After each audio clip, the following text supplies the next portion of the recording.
I was very keen that the commemorations did not belong to any one political party. They belonged to the people of Ireland, and it was their commemorations, and that's why I wanted to hear all the stories.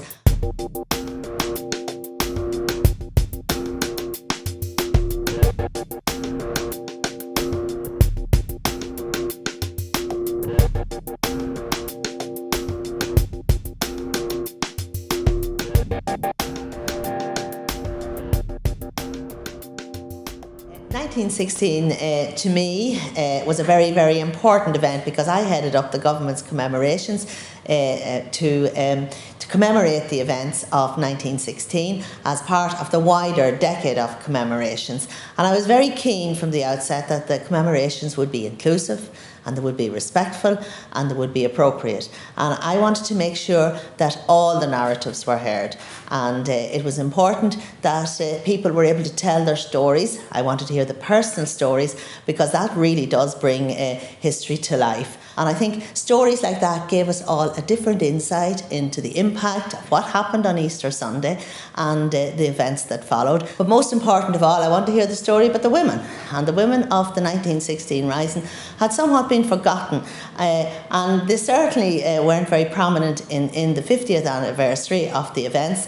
So we heard all the stories about the women, and we had a women's conference, and loads of different things came out of that, some great ideas, and also recognising the huge role that women not just played in 1916, but right throughout the last 100 years, and the huge impact they've had on our country, and that was very exciting for me as well. And I suppose coming from a border area, I live about 5 or 6 miles from the border, I was very conscious too that we would hear the stories in terms of the Somme, because 1916, the Battle of the Somme, so many Irishmen lost their lives. And it was important to hear those narratives.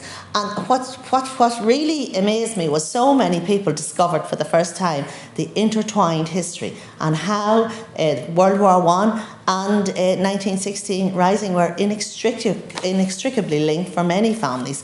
And it was important that all of those stories were heard. And the Irish people have been very honest and very open in looking at our history in a way that allowed us all to see it from different perspectives, and in that respect I think it has been very good. I live on the border, and I come from I'm a Presbyterian. I come from the Protestant community, and the events of 1916 would have had a different impact on my community at the time, but my grandfather actually signed the Ulster Covenant. And of course 1916 means different things to different people. The Battle of the Somme, the World War I, had a huge impact, and the events of 1916 in terms of the Rising led to the independence of the state, and where people wanted to remain as Unionists, and that didn't happen. The events of 1916 led on to a chain of events that had a huge impact on a lot of people's lives. But I'm very happy to be sitting here today, heading up the commemorations in a republic that says so much about this country and how far we have come, that I have been afforded this great opportunity. Well, in commemorating 1916, I wanted to be inclusive and respectful, but all lives are equal and all lives are precious, and in that respect everybody has been remembered. We remember the children of 1916, all 40 children. We remember the civilians, and the wall in Glasnevin gives the names of all those who lost their lives in 1916. And it's important that we do that and we remember all of those people, because people said in terms of the British Army, a lot of Irishmen were serving in the British Army. Those were Irish sons or Irish husbands, and they have families too, and they were very pleased to be able to go and see that their names were on that wall in Glasnevin. I do think my background allowed me to ensure that the commemorations were inclusive, and I was very keen that the commemorations did not belong to any one political party. They belong to the people of Ireland, and it was their commemorations, and that's why I wanted to hear all the stories, and I was able to be very conscious of other people's perspective, and that was something that I wanted to hear in terms of inclusivity. I wanted to hear all the stories.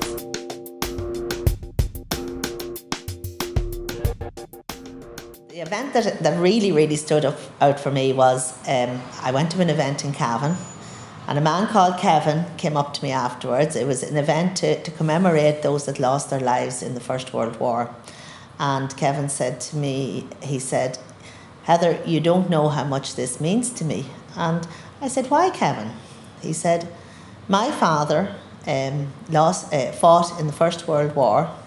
He returned home to a town in Monaghan, and he could never speak of it." And Kevin cried as he said to me, "My father's sacrifice has been recognised today." On the other hand, we had Reflecting the Rising here in Dublin on Easter Monday. And that was a real cultural event. It was a total explosion of culture for the day. And we connected with our history, we connected with our music, our song, our dance. And as I walked down in Earlsfort Terrace, there the people were dancing on the street. And I said, that is it. It was a real engagement of culture and everything that was Irish.